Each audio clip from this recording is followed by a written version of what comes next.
Social Security Act. Yes, I am. Starting in November. Don't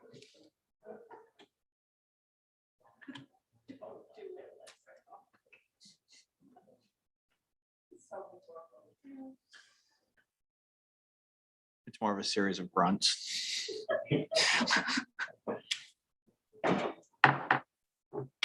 Good evening, everybody. This is the Wednesday, August 18th, 2021 Town Council meeting for the town of Scarborough, Maine. First item is the Pledge of Allegiance. I pledge allegiance to the flag of the United States of America and to the republic for which it stands, one nation, under God, indivisible, with liberty and justice for all. Next item is roll call. Tony? Councilor Coody, Here. Councilor Anderson, Here. Councilor Katarina, Here. Councilor Johnson, Here. Councilor Hamel, Here. and Chairman Johnson. Here. Thank you. Thank you. Next item is general public comments for anything that is not on the agenda. Are there any general public comments for items that are not on the agenda?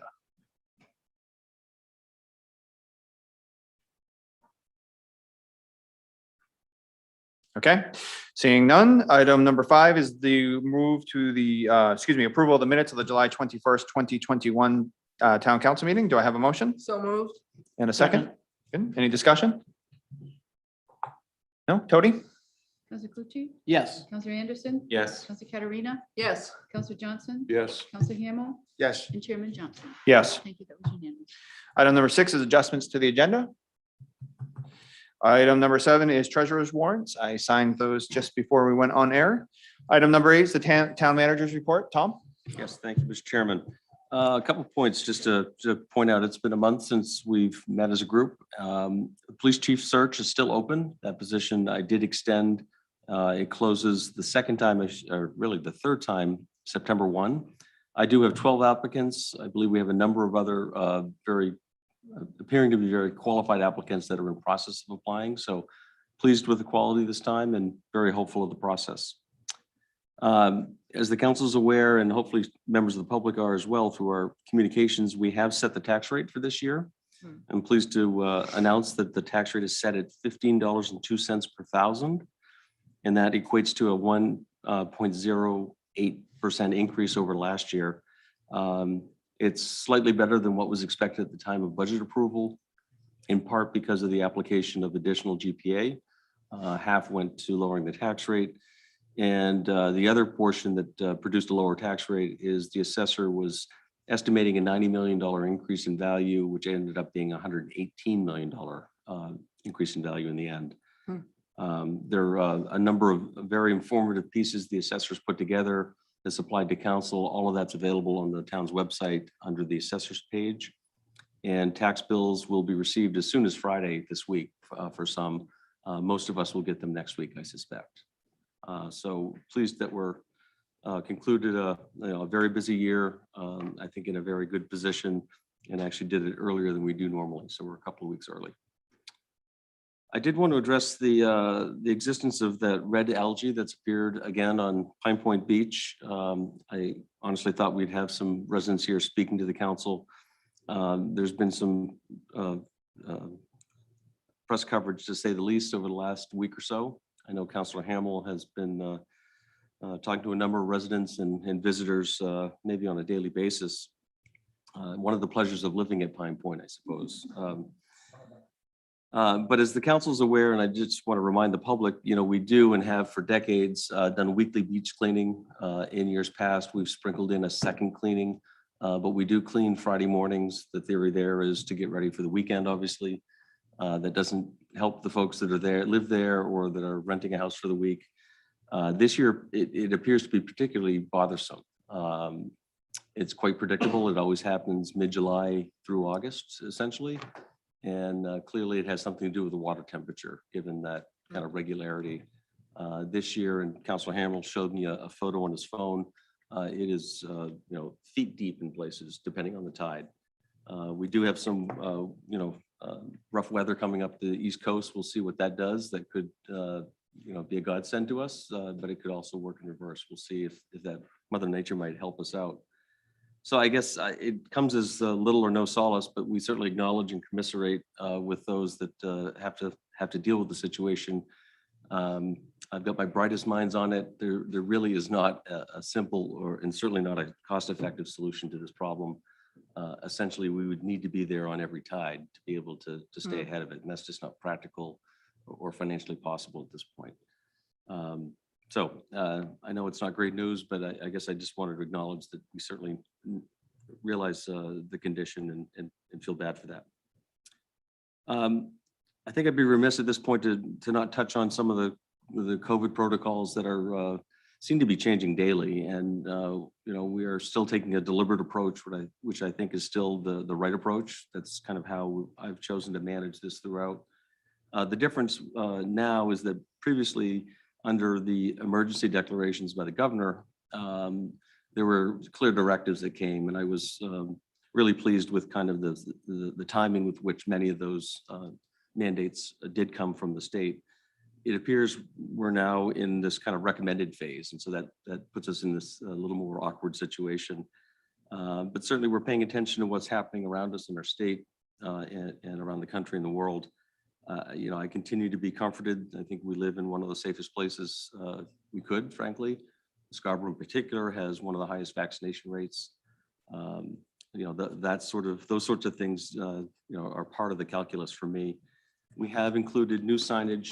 Perhaps you saw it coming in, and it's mirroring the recommended language from Maine and US CDC.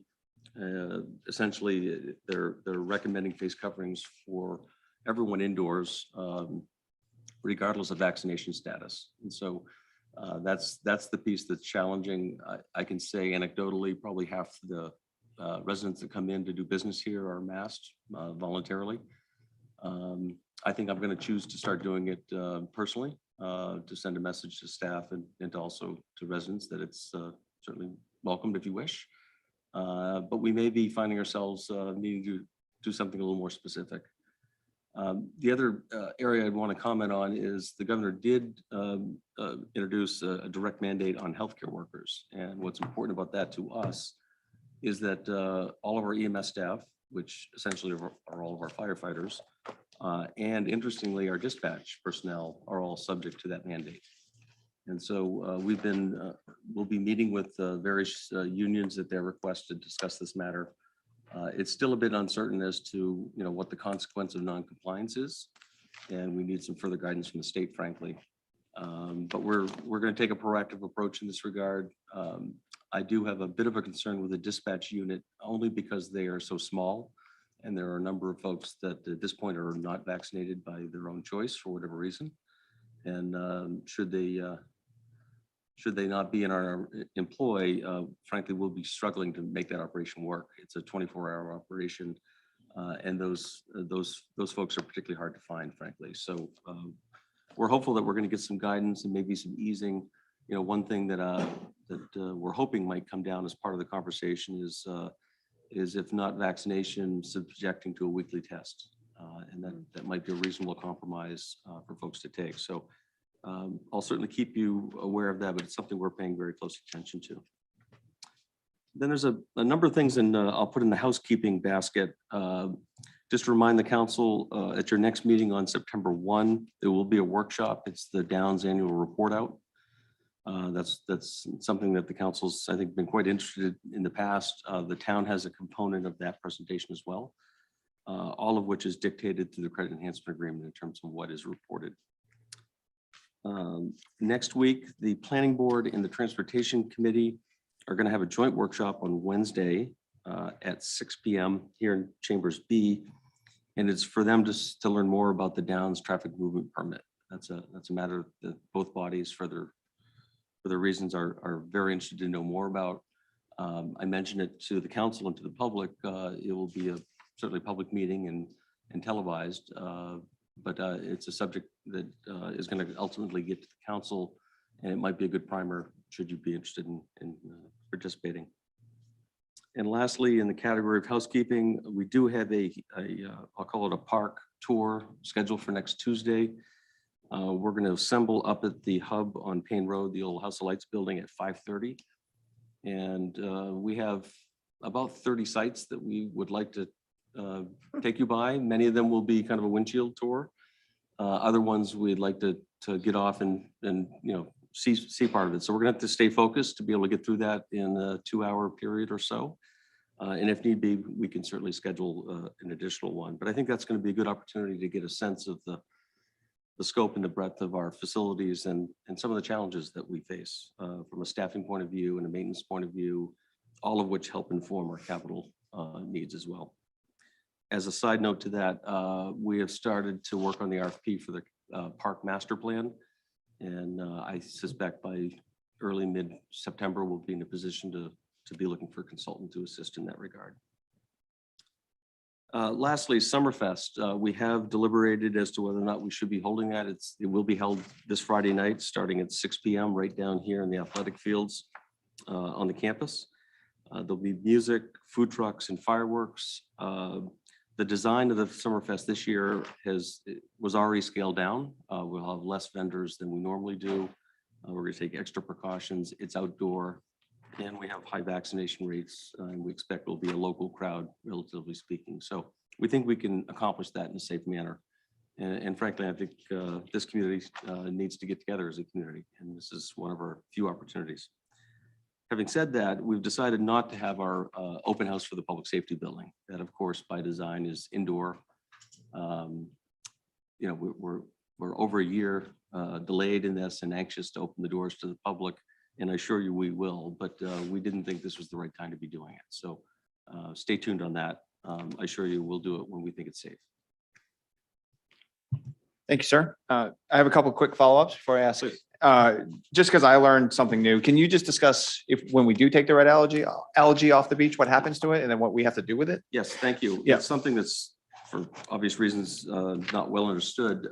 That activity is actually permitted through Maine DEP. So we have a permit to clean our beaches. In addition, it's also complicated by the fact that we have endangered species living on our beaches. And so the permit that requirements are that we have to actually remove the material from the beach. In our case, we bring it up to our old abandoned landfill on Holmes Road. So there's a fair amount of trucking distance and time associated. That operation requires 2 dump trucks, an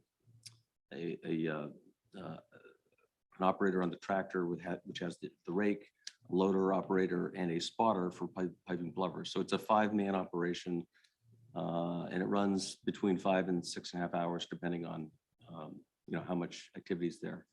The permit does also require us, essentially anything from the ocean must go back to the ocean. So at the end of the season, we have to load up all of that material that's been decaying up at our landfill and deposit it back on the beach. So it's quite a rigorous process. And historically, we've been able to maintain it because the volumes have been much less. This red algae really presents quite a problem in all respects. So it just contributes to our limitations. And I just got to ask it because I hear it a lot. Is Old Orchard Beach doing more than we're doing for this? I believe it's more of a function of the geography. I don't want to speak for Old Orchard Beach, but It is. Yeah. It's almost remarkable. This affects probably a third of Pine Point Beach, essentially from the Old Orchard Beach line, working back toward the jetty. It's very concentrated in the same third to a half mile of that beach.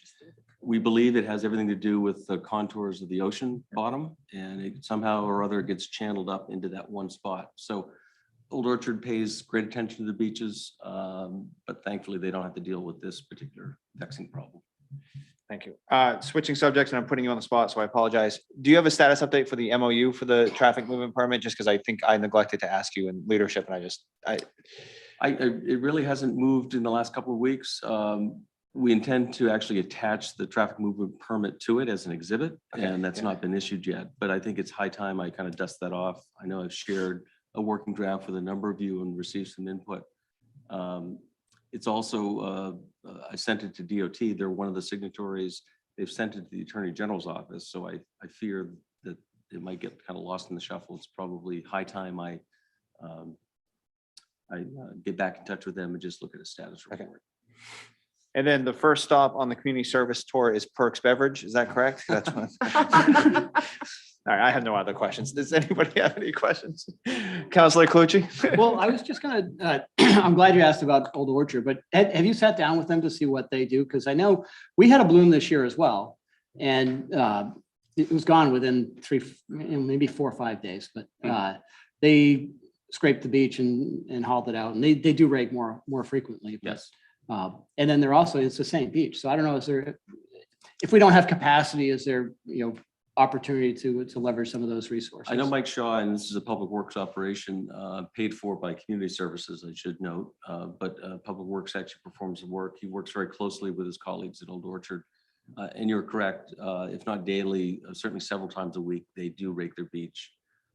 Just keep in mind that equipment is predominantly built and constructed for removing trash from sand, particularly dry sand. And so you add these different components, particularly in wet sand at low tide, the equipment doesn't work. It really wasn't designed for the purpose. So we'll renew those conversations with them. I'm curious to know how they've solved it. I suspect Mother Nature took care of it for them.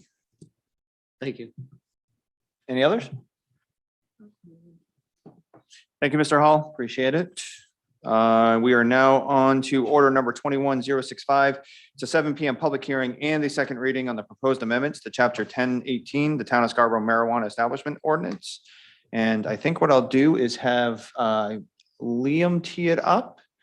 And then after that, I'll go to the public and then we will do our part. So with that, Liam, you want to go ahead? Sure. Thanks, Mr. Chairman. So this was a topic that was introduced last month in July's meeting.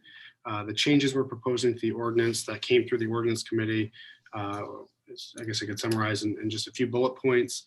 We're looking to implement a mechanism for mid-license changes. Again, we had a number of applicants who went through the license process have what we characterize as de minimis changes to their application midstream. There's no mechanism to handle that outside of applying and going through the process once again. We are proposing to change the ordinance to allow for an administrative review for renewals. All application renewals are renewed on an annual basis.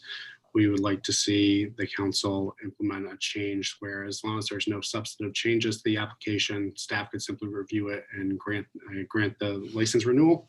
And then probably the most significant change, and certainly the one that we've had the most discussion about, are implementing some odor mitigation standards for specifically cultivators of marijuana, which is where the overarching concern has been around odors with the butters. So we have, which was a product out of our odor mitigation report, the consultant we contracted with. We adopted those changes and implemented them for all license holders to be subject to. So those are sort of the high level changes. Again, all the detail is in the packet, and it was something that was, I think, covered in more detail last meeting. Thanks, sir. Any questions for Liam before I go to the public? None? Anybody in the public like to speak?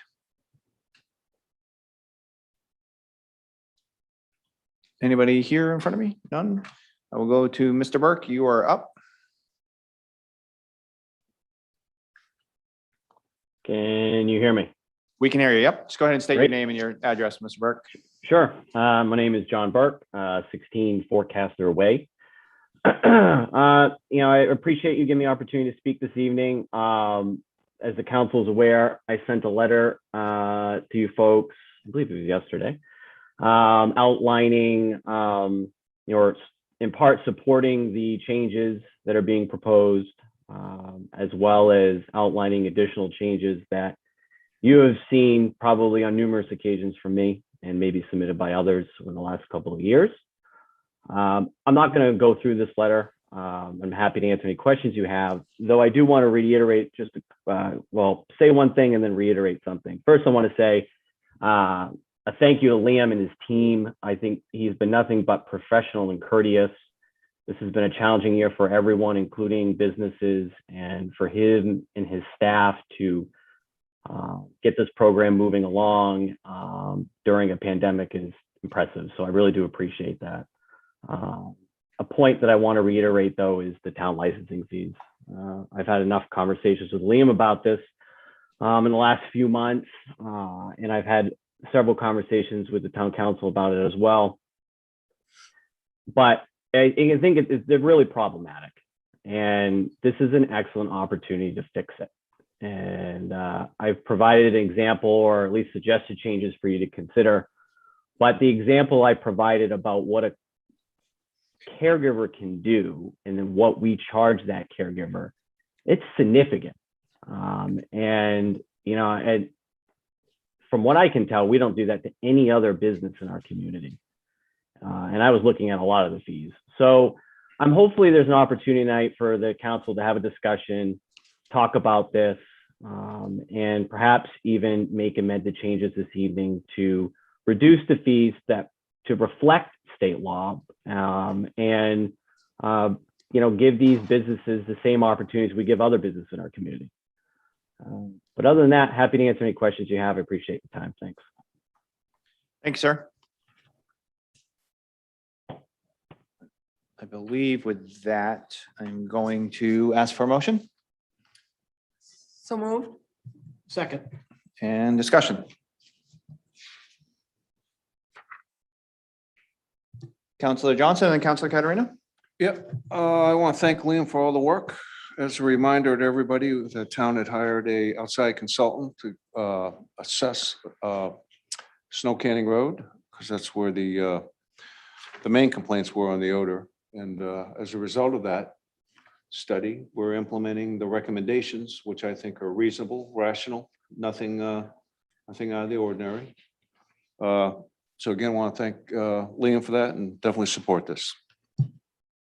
Counselor Caterina. Yeah, as folks know, I've been working with this since day one as the chair of ordinance. And I want to thank everyone, the growers and people who rent to them and whatever, and whomever, for putting together, you know, a marijuana business that seems to be working okay. It's going to have its hiccups and whatever. It's a new industry. It's ongoing changes to it. I was very pleased also with what the recommendations were of that consultant that Mr. Johnson refers to regarding what we can attempt to do with mitigation, because odor was a huge issue. Not just at Snow Canning, but in some other areas of town. So I think, you know, we've got something to work with there. And I do thank Mr. Burke for, you know, making some recommendations, but, you know, giving them to us the day before a second reading doesn't work real well, at least doesn't work for me. So, but I appreciate the effort. But I will be supporting this tonight. Okay. Any others? No, Mr. Burke's letter to us did specifically reference me, and I think it's totally fair game. I'm certainly not going to offer amendment because that I would probably raise the ire of a few people here. But I would like to say specifically, so we can talk specifics. If we look at section 6, and if you look under B, it is our licensing fees. If you look at number 3, it says adult use or medical marijuana products manufacturing facility, and it's $2,500 fee. I am 100% agreement that I don't believe a medical marijuana, not adult, but a medical marijuana production facility, manufacturing facility should be $2,500. I'm not bringing that up. I'm just saying it publicly, Mr. Burke, because I do want to, it's a slow process. I will fight it a different day, but I do believe that there's people that are operating out of their home kitchen that have maybe 6, 8 different patients and their caregivers. And this, in my mind, this fee is a barrier to entry for those people. But it's certainly not my place to do it now, but I'm not going to forget about it because I think this work that we're focused on is great. So.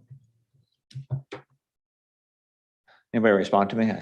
I just. Okay. I just saw a couple people get mad at me, so I didn't want to get the last word. And Councilor Hamel. So I was there when we set these fees, and I think the rationale for those fees being high was not just the medical marijuana testing facility aspect of it, but also the adult use aspect of it, Right. which was, you know, not really as far along. Agreed. And that's why I think the or shouldn't be there. It should be two different things. Yep. Counselor Anderson. Yeah, I agree with you, Counselor or Chairman Johnson, but at the same time, I do think this is going to continue to evolve. Yes. And so what we have today in front of us is really good and what we need, I think, for where we're at. I don't know why I'm echoing, but so for tonight, I'll support it as it's written. I think it's a good step forward, and thanks to the ordinance committee for working it. Councilor Clucci? Yeah, I'll just add, as a businessman, the fees seem high. But I don't think this is the time to amend that. I'm open to discussion in the future.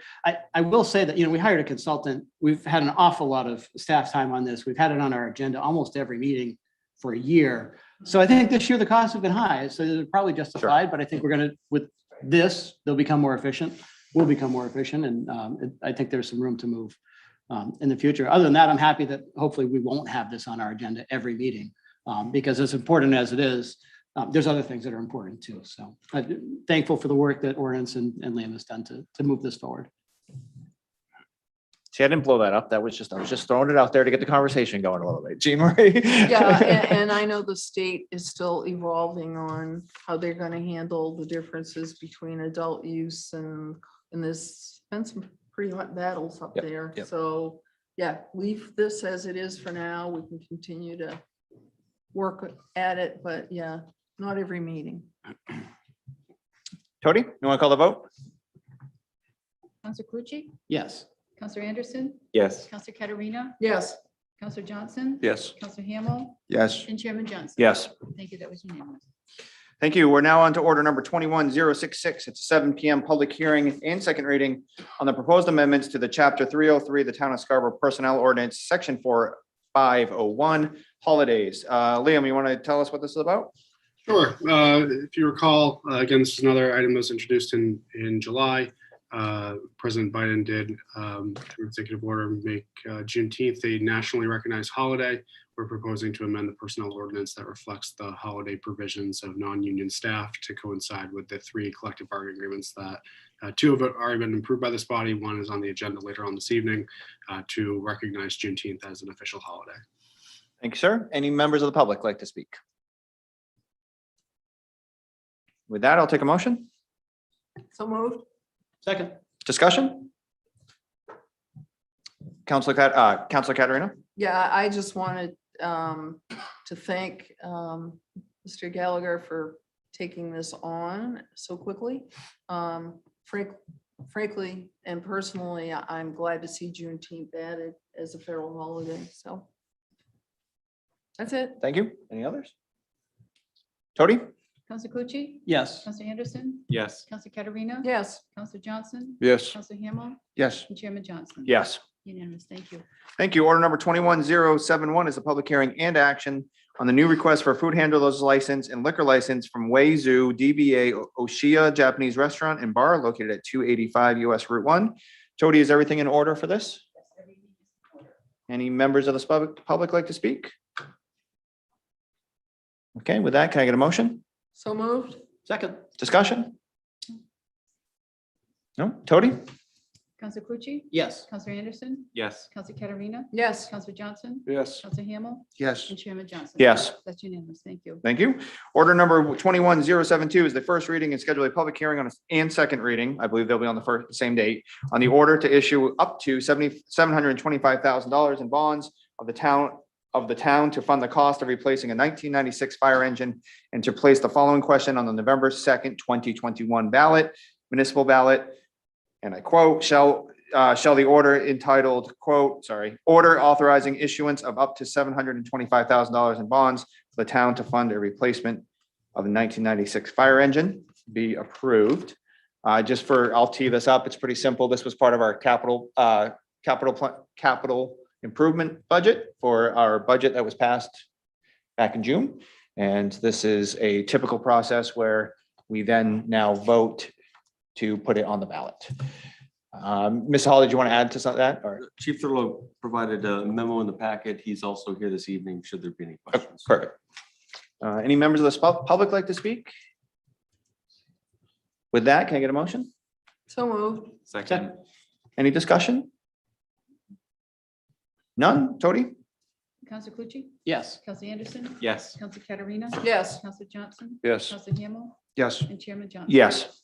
That's unanimous. Thank you. Thank you. Order number 21073 is first reading and schedule a public hearing and second reading on the order authorizing issuance of up to $1,980,000.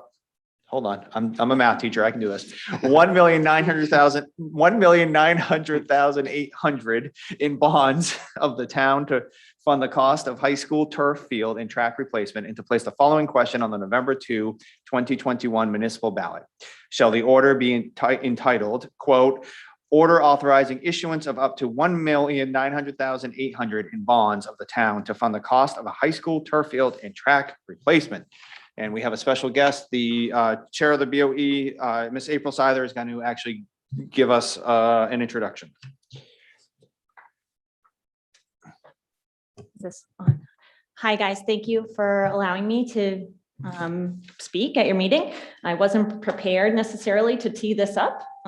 So in terms of being here to provide you with information that you need in order to feel good about approving this for the November referendum, what I will say is on behalf of the BOE, we wanted to make sure that you all are aware that the idea that the consolidated school site selection also coincide or have any connection to the turf field replacement is not something that's up for consideration. It was something that was discussed at a building steering committee, which, you know, as you know, that committee was formed almost 2 years ago now. And it was definitely something that was talked about because we would love to have a consolidated school be on our municipal campus with all of our other buildings. But the footprint is just not going to work. And so that's not something that's up for serious consideration. And so on behalf of the board, if that were to change, and we are in the process of engaging an architecture firm to discuss site selection, we would not be moving forward with the bond come November. And so there is that, you know, piece of it.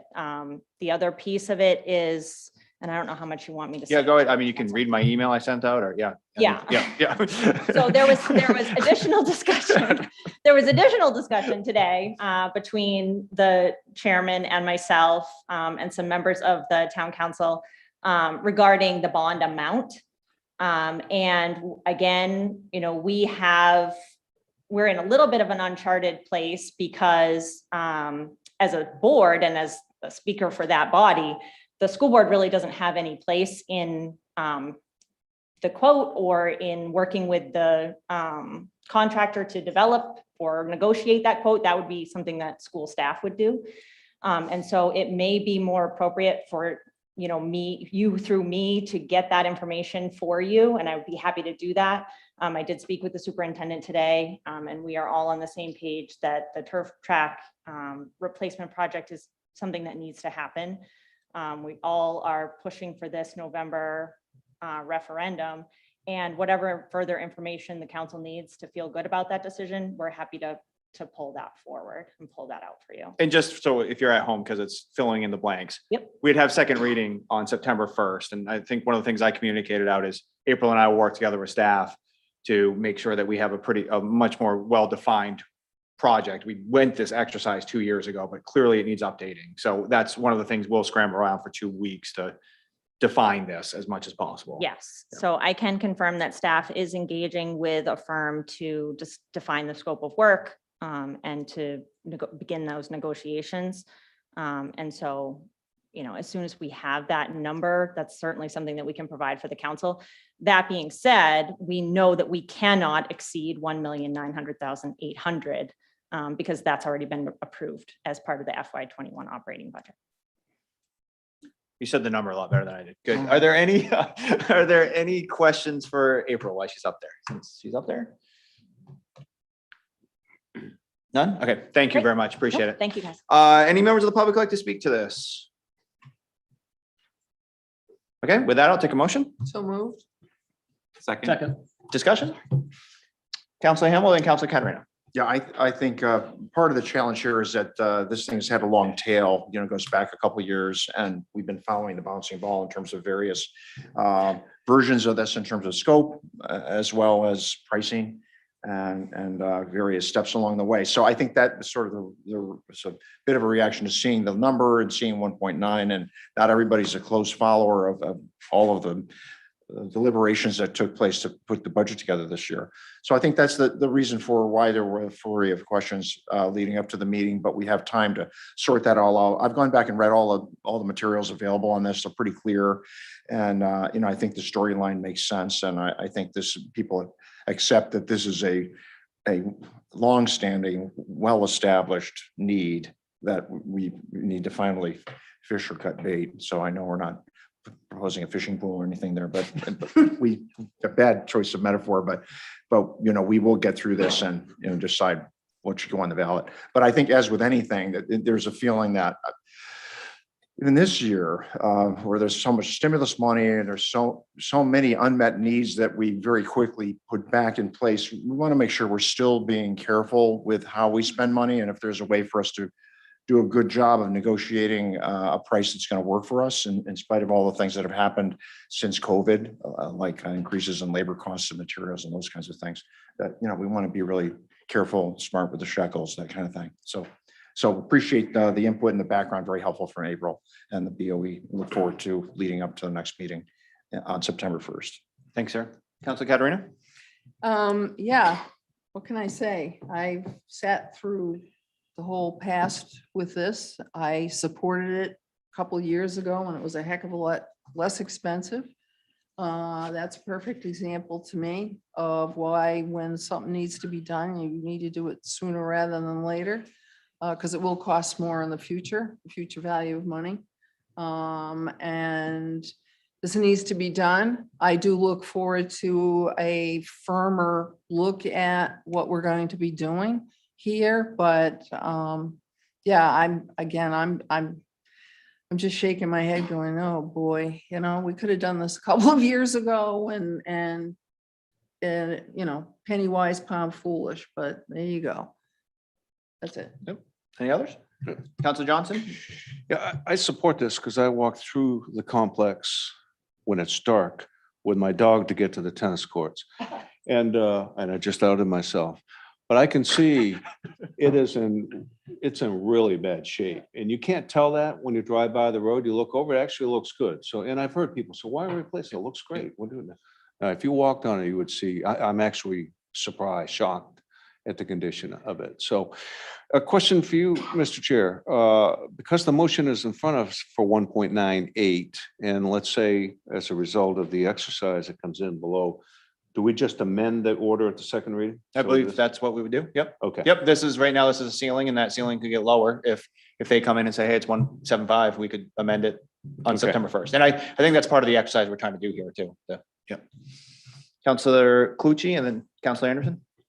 Yeah, I agree with Jean Marie. I wish we'd have done this a couple of years ago. We probably would have, well, it'd be done now, and would have been a lot less expensive.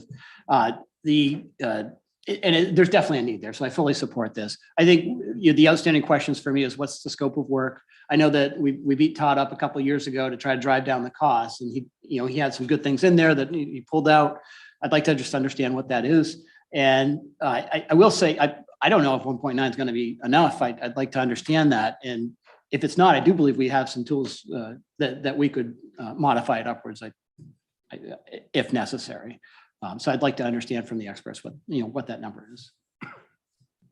Councilor Anderson? Yeah, I just want to say I support this and look forward to the more information that's going to be coming our way before second read. And, it's time for this to happen. It's definitely time from a safety perspective. And I really just want to make sure we get the message out to the community so we don't repeat what happened last time.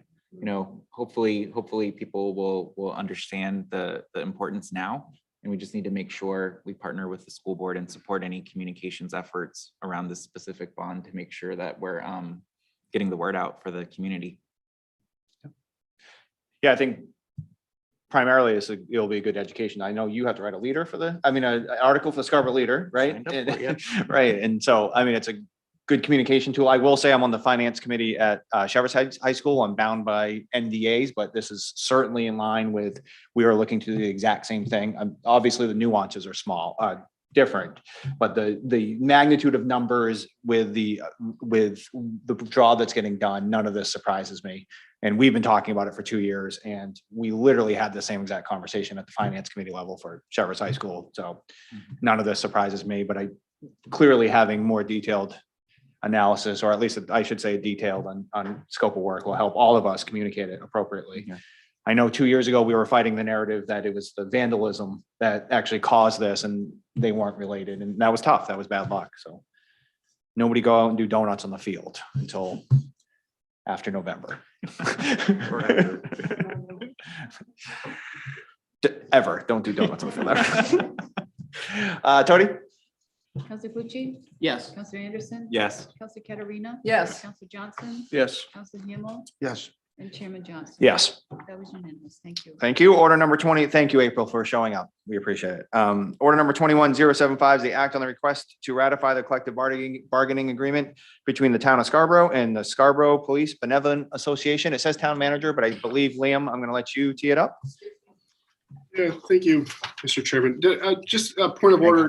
Did we skip over 21074? Motion denied. Let's move right on. So, Hold on, Tony, can I just loop back after this? Is that fair? Okay, good. all right. So again, in the packet, just to provide some background, I'll try not to be exhaustive in this. This is the third of 3 collective bargaining agreements that expired on June 30th of this year for our police, fire, and dispatch units. So this is the police contract that's come forward for consideration this evening.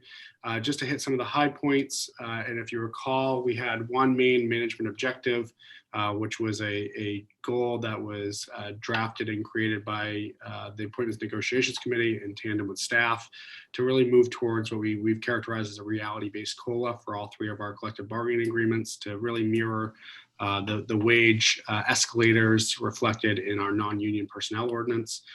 We have achieved that with the 2 prior groups, and we have achieved a modified version this evening with the police contract. It is not if you recall, each group had a slightly different formula. The police or the fire contract had a 1 to 4 range based on the ECI. Again, this is a metric that is for the wages and labor costs associated with local and state government workers. So it is very specific. It's not just a CPI, but it is based, again, on some sort of inflationary measure. This contract has essentially it's an ECI plus 0.5% with a floor of 2.3% and a ceiling of 4%. So that's the main component of the economic package. In year 1, it provides a 1.8% COLA retroactive to July 1, and then a further 1% on January 1. Just for some context, this is a group that has enjoyed probably the largest, or not probably, has enjoyed the largest cost of living adjustments across all of our employee groups and historically. So they've averaged about 2.9%. This would again be about a 2.3 to 4%. So that was probably the biggest economic objective we had. In addition to that, there is a slight modification or increase to our educational incentive in years 2 and 3 of the agreement. And this contract does include an ARPA payment. Again, this was a retroactive premium pay dating back to the start of the pandemic through the end of FY21. So this was $1.33 an hour for all hours actually worked. The fire contract had $1.75 and the dispatcher contract had 90 cents per hour. So it's right in the middle, and that was by design. So those are the high points. I did receive some subsequent questions from Councillor Hamel, which I'm happy to go over again at a high level. There was questions about the dues deduction clause, which was a revision. The long and short of this is that there was a Supreme Court decision at this point 5 or 6 years ago, which struck down fair share dues for public employees. So the union actually proposed some language to deal with members or non-members who would like representation. I don't think we should have an opinion on this, how they want to structure their fees and dues. There was a question about the rationale for the wages. Again, the 2.3% essentially was the ECI that the non-union group got on July 1, plus the 0.5% that the police negotiated. So that's where we get the 2.3 floor moving forward. There was a question around indemnity insurance. Again, indemnity professional liability coverage for law enforcement officers is a coverage that we've always provided. Their request was for us to codify that existing coverage in the agreement, which we're happy to do without any level of specificity around thresholds or insurance limits. So we've agreed to do that. And then there was some question around costing out the agreement. I did attempt to do some of that in the memorandum. I did speak to in year one, this contract coming forward from a COLA-based standpoint under the budget. We had budgeted 3%. Again, on aggregate, this is a 2.3% adjustment across the first year of the contract. And then pricing out years 2 and 3 really depends on what that ECI metric is. So it would range from anywhere in years 2 and 3, a combined $145,000 to cover that cost of living adjustment upwards. Again, if it was 4%, which we don't anticipate, that'd be a $249,000 ask.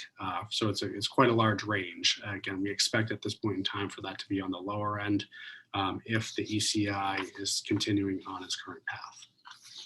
Happy to take any questions. Thanks, sir. Any questions for Liam? None? Any comment? Oh, I'm sorry.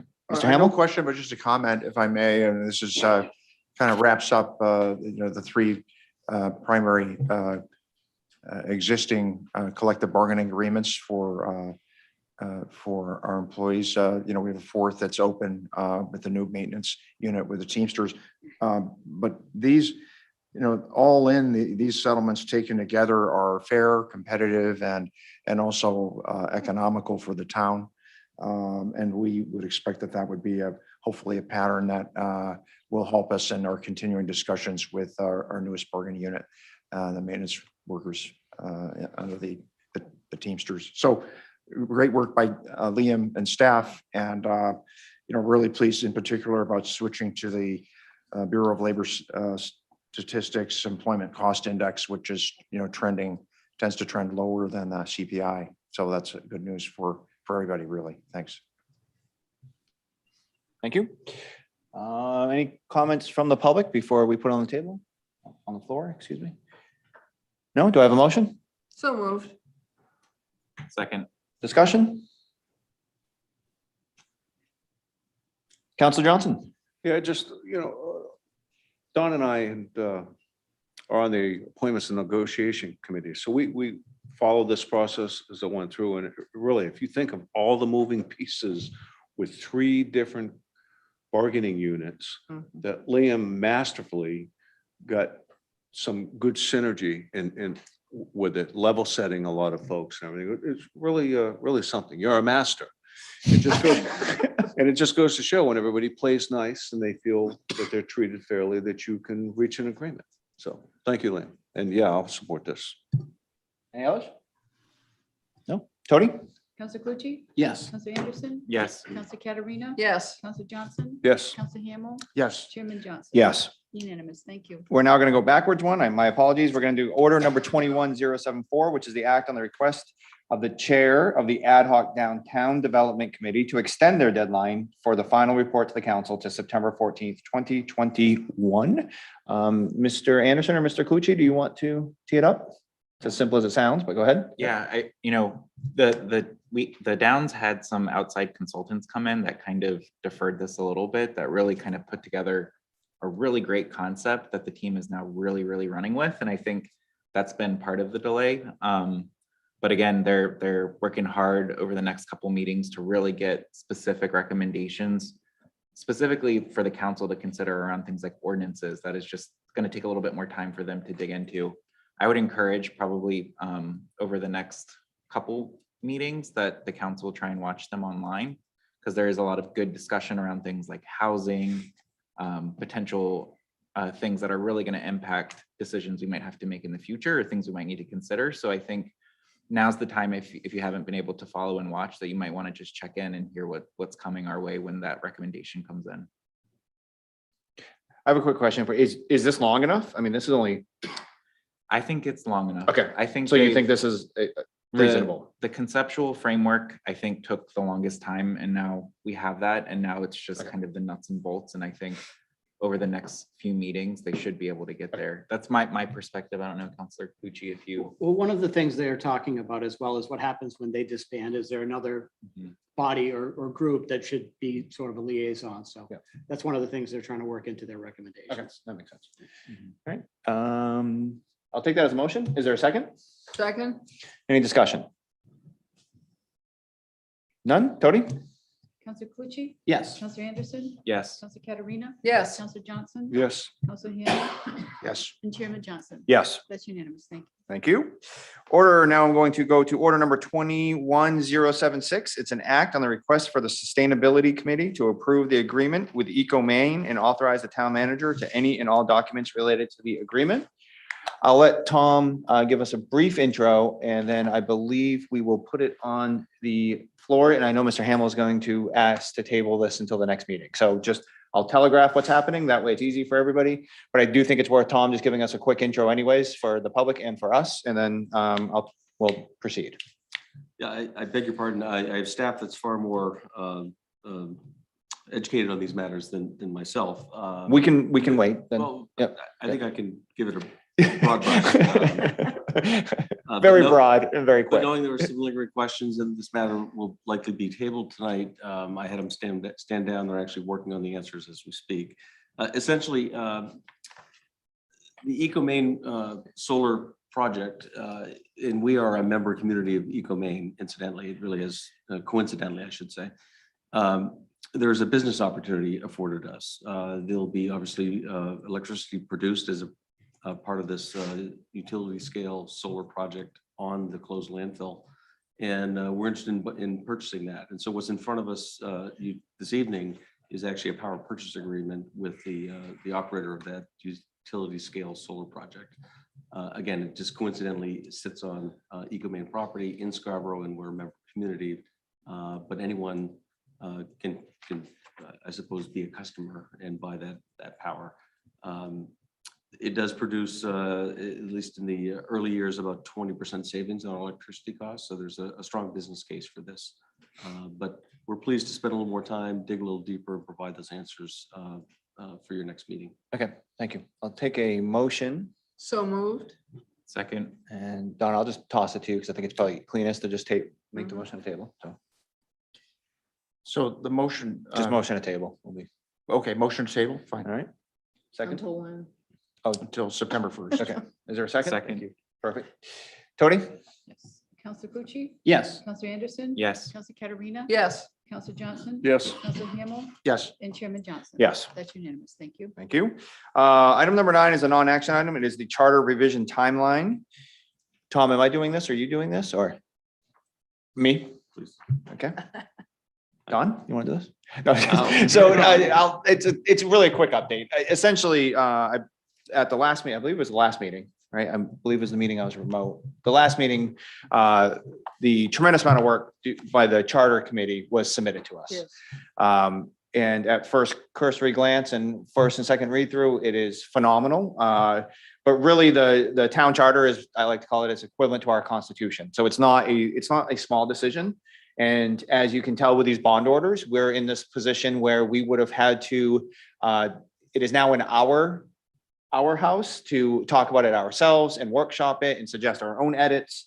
And we haven't really started that process. And so originally everybody was shooting for the November ballot because November ballot makes the most sense because typically there is a very large turnout for the November ballot. But if we look at what the November ballot is this year, there's really not a whole lot that's going to draw high turnout. So Don and I got together with Tom and said, listen, if this was a presidential or gubernatorial, if there's something that we thought would attract a lot of voters, this would be more pressing. We decided, let's wait, let's put it on the June ballot. That way, once we can actually workshop this and not feel rushed. So that is our update for the public. I know Councilor Katarina emailed the chair of the committee, Mr. Nick McGee, to tell him what we were doing. I think he has no objections. And so those of you in the public just realize we just thought it would be more prudent of us to actually give this the time that it deserves, because it is going to require us to workshop and debate and discuss. So anybody can add to that. Councilor Katarina. Yep. Yeah, I just wanted to add, I think it makes perfect sense because June is going to be primaries. so that you will have There you go. good turnout, in addition to school budget Yep. and whatever. So I think June will be perfect and will give us the time. Yep. So, Perfect.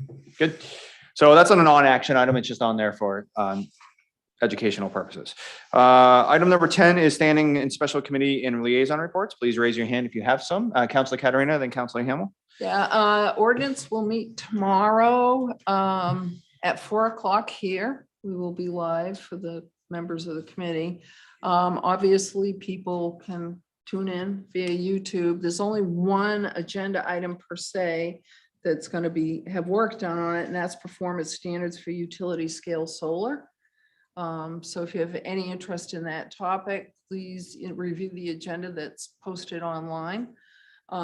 We will also be discussing as a group, just brainstorming what we think potential topics to discuss in ordinance for the next 6 months.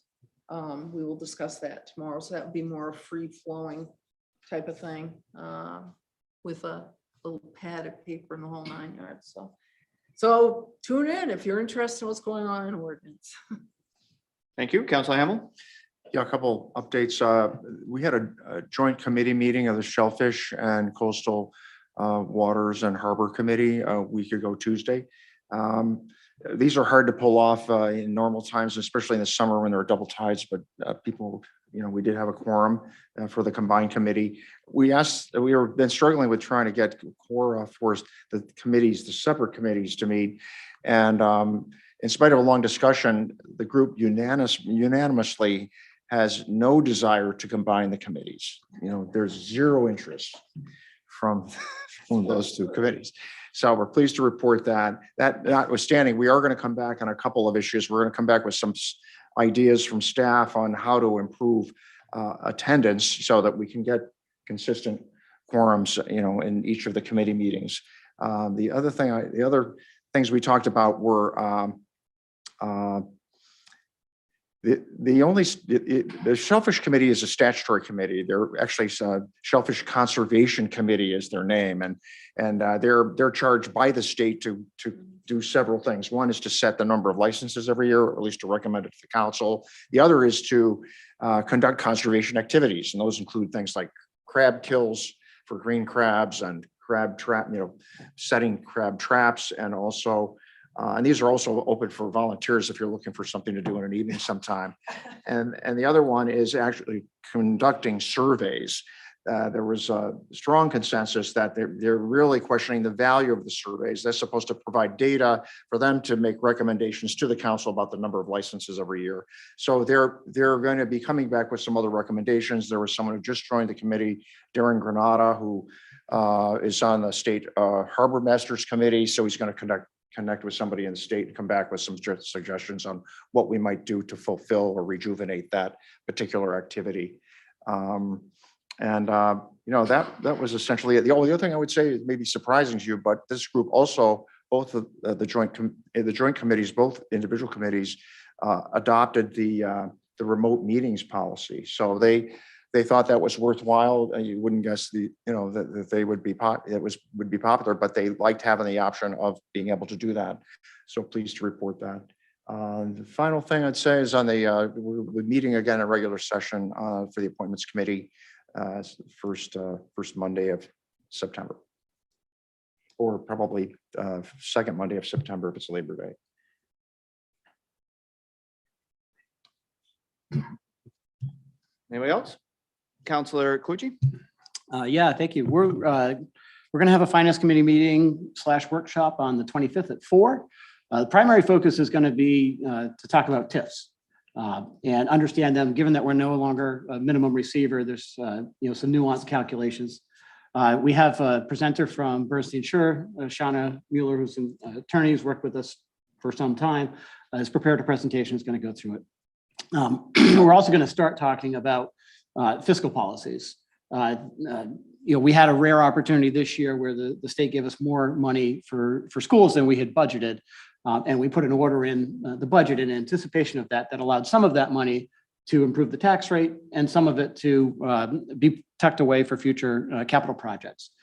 So I think the Finance Committee has expressed an interest in pursuing how do we codify some of those types of things so that they happen automatically.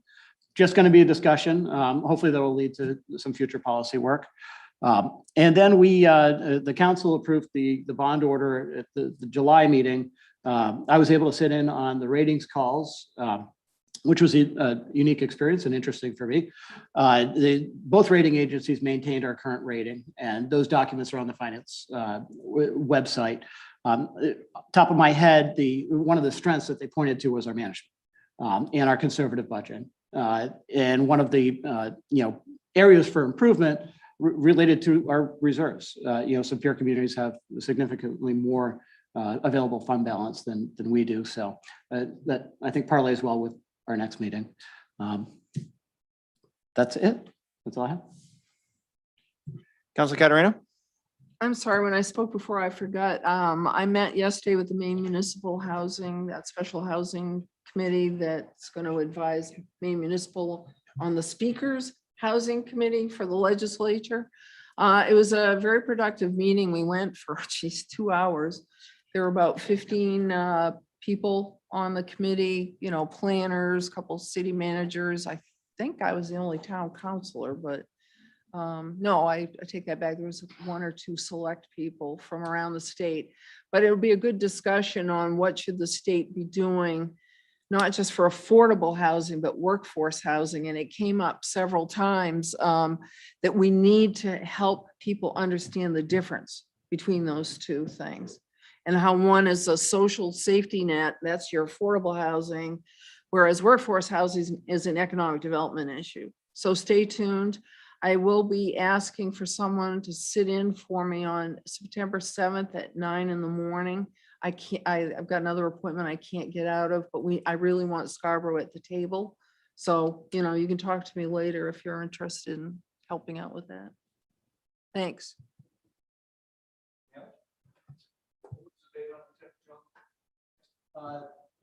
August 25th, 4 o'clock. Next Wednesday. Yep. Yeah, I guess my report would just be a reminder to anybody that's watching the public. We need 2 members of the planning board and we need 1 member of the zoning board of appeals. Those are 2 crucially important boards, and we are short-staffed and we need them. I know our communication director has pushed out a few things for an all call, but just to reiterate it, it's a great way to get involved. Planning board, not so much. It's kind of boring, but if that's your thing. Anyways, we need some volunteers. So if you have any experience in the planning board world, please step forward. With that, councilor member comments. Any councilor member comments? Councilor Clucci. So I had the opportunity to start playing with a little data again. The census released some of their population counts, which I find fascinating. Coupling with Jean Marie, what you're saying around housing, I guess the most glaring concern that I see from looking at the data at the state level is the decrease in our under 18 population. It's gone from 300,000 in 2000 to 250,000 in 2020. Overall, our population has increased, so we're attracting some people in, but in Scarborough, particularly our under 18 populations remain relatively flat to growing a little. So that's positive. We bucked the trend, but I think part of it has to do with housing and what's available, or I think it's worthy to start those discussions. We're doing something that I think needs a course correction. Any others? No, I think my only comment is just to reiterate, I think through the budget process, I think a lot of our neighboring towns, lots of good headlines with 1% increases and what have you. And a big part of that was because I think the ARPA funds were spent before they came in the door. And so although our headlines aren't as sexy sometimes, I think we ended up at a 1.08% increase for this town. And I believe, if Tom, you can correct me if I'm wrong, but we've spent about $300,000 in ARPA funds to essentially pay our frontline workers the money they deserve for hazard pay. And we haven't spent any of the other approximately $2 million we're going to get. So I wanted to thank town staff and everybody here. It's always a little frustrating because we are conservative and we actually are very deliberate in our budget process. Our first headline is never as attractive as a lot of the neighboring communities, but I hope people realize where we ended up, and more importantly, what we have coming down the road in a year or two, that we were smart enough to to essentially keep that powder dry, so to speak. So kudos to particularly the finance committee. Tom, I know that you can be on the conservative side and sometimes that makes things look worse than they are. And seriously for the headlines, but this is a great example of it paying off. So. Would always under promise and over deliver. Right. Counselor Johnson? Yeah, I hate to grab the last word, but I want to build off that because, right, that was part of the manager's report and I thought it was the key one because we talk about 1.8% increase in the mill rate. That sounds good, but I like to see numbers. So I just ran some quick numbers. You correct me if wrong. Our old rate was 1486 mill rate and now it's 1502. So that's a 16-cent increase on the mill rate. If you live in the average $350,000 home in Scarborough, if there is such a thing now, okay, with your exemption, your increase went up $56 for the year. That's pretty good. I mean, I just negotiated an RFP at my association and we have to pay $300 more a year to get our lawns mowed. So, and with that, right, I mean, with Liam just saying, we settled 3 large contracts, collective bargaining contracts. We recouped a lot of loss that we had to take through COVID, fully funded the requested amount from the schools and created reserve accounts. So to do all that with that kind of increase, a stellar job by everybody, I thought, anyway. Okay, with that, I'll take a motion to adjourn. So moved. Second. Tony? Counselor Pucci, Yes. Counselor Anderson, Yes. Counselor Katarina, Yes. Counselor Johnson, Yes. Counselor Hamel, Yes. and Chairman